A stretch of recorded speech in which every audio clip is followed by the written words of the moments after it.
شما هم از انجام دادن ورزش‌های هوازی ناامید شدید یا فکر می‌کنید که موقع کاهش وزن ورزش‌های هوازی بهتون کمکی نمی‌کنه؟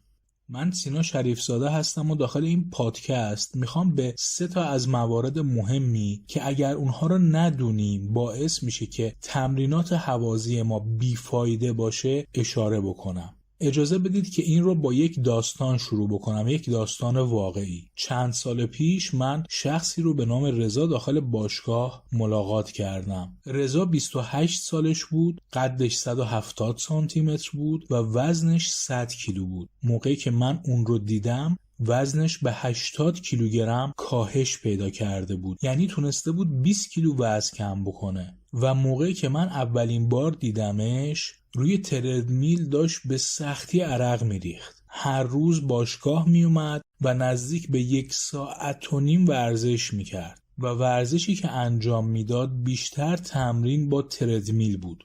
کار به جایی کشیده بود که هر ماه 2 بار شهریه میداد برای اینکه بتونه بیشتر با تردمیل تمرین بکنه، در حالی که مربیش بهش گفته بود که اگر هر روز 20 تا 30 دقیقه با تردمیل کار بکنی کافیه. اما رضا چون میخواست زود وزن کم بکنه بیشتر تمرین میکرد و بیشتر روی تردمیل عرق میریخت. بعد از گذشت 4 ماه رضا وزنش شد 70 کیلو، یعنی موفق شد داخل 4 ماه 30 کیلو وزن کم بکنه و این عدد خیلی بزرگی بود.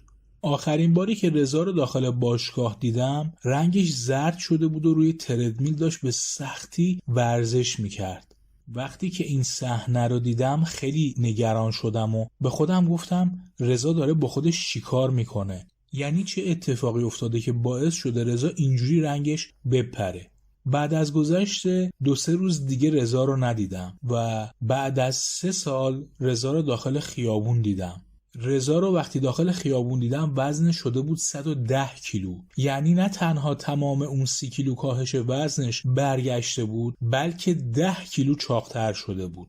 اولین جمله‌ای که رضا بهم گفت توی خیابون بهم گفت که یادت چقدر خوب وزن کم کرده بودم؟ احساس میکنم دیگه اراده اونجور وزن کم کردن رو ندارم. به نظرت چی کار بکنم که با فشار کمتری روی بدنم بتونم وزن کم بکنم؟ دیگه عجله ندارم و میخوام جوری وزن کم بکنم که بهم زیاد فشار نیاد.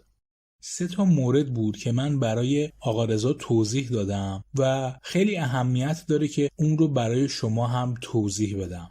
اگر شخصی هستید که اضافه وزن دارید و شخصی هستید که میزان فعالیتتون پایینه، 1. کاهش شدید کالری رو مد نظر بگیرید. یعنی زمانی که میخواید ورزش بکنید این رو بدونید که ورزش کردن فعالیت‌های کالری سوز هستن. ورزش‌های هوازی که برای طولانی مدت باعث افزایش ضربان قلب میشن باعث میشن که ما کالری بیشتری بسوزونیم. زمانی که کاهش کالری شدتش افزایش پیدا کرد یعنی در مدت زمان کمی ما با ورزش کردن کالری خیلی زیادی سوزوندیم، بدن سازوکارهایی رو به وجود میاره که ما بعد از اون احتمالاً آسیب ببینیم، بیمار بشیم یا از نظر ذهنی دچار یأس و ناامیدی بشیم. شاید فکر کنید که خب پس چطوری خیلی از آدم‌ها سالهای سال دارن ورزش هوازی انجام میدن؟ دقیقاً نکته اینجاست که ما نباید بعد از شروع و تصمیم به کاهش وزن یک مرتبه میزان زیاد و حجم زیادی تمرینات هوازی رو انجام بدیم. درسته که هوازی میتونه به ما کمک بکنه که در دوران کاهش وزن بهتر وزن کم بکنیم، اما انجام بیش از اندازه تمرینات هوازی به هیچ وجه نه تنها به کاهش وزن کمک نمیکنه بلکه معادلات کاهش وزن رو هم به هم میریزه. دومین چیزی که برای رضا توضیح دادم این بود که مدت زمان خیلی طولانی تمرین کردن هوازی باعث میشه که اصل اضافه بار به خوبی برای ما کار نکنه. اصل اضافه بار چی میگه؟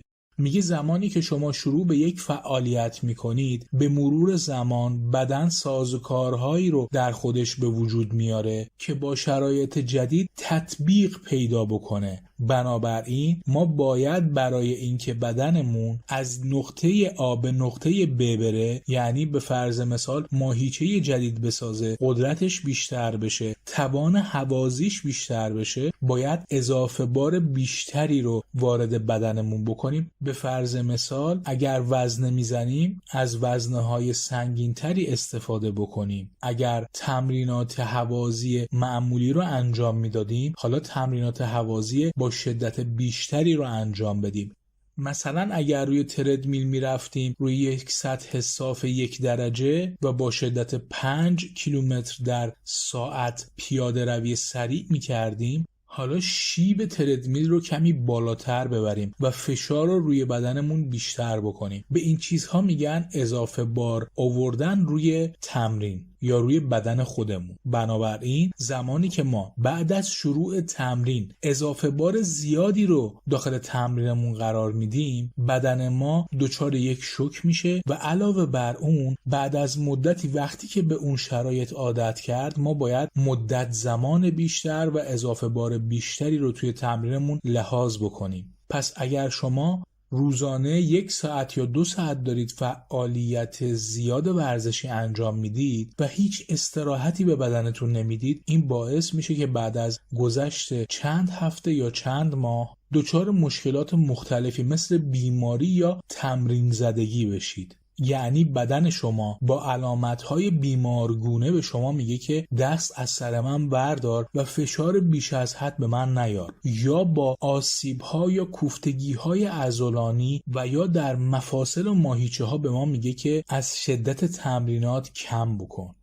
و سومین دلیلی که برای آقا رضا توضیح دادم این بود که به مرور زمان توان مغزی ما با فشار زیاد کاهش پیدا میکنه. یعنی تمرینات پرشدت حوازی باعث میشه بعد از گذشت 1، 2 یا 3 ماه وقتی که روند کاهش وزن ما کمتر میشه و توانایی ما در پیشرفت ورزشی کاهش پیدا میکنه و ما اصطلاحاً وارد یک فلات کاهش وزن میشیم، یعنی پیشرفت های کمتری رو در فاصله زمانی های کم میبینیم، باعث میشه که کمی احساس ناامیدی بکنیم و از نظر ذهنی به این نتیجه برسیم که انگار دیگه تمرینات به ما جواب نمیده.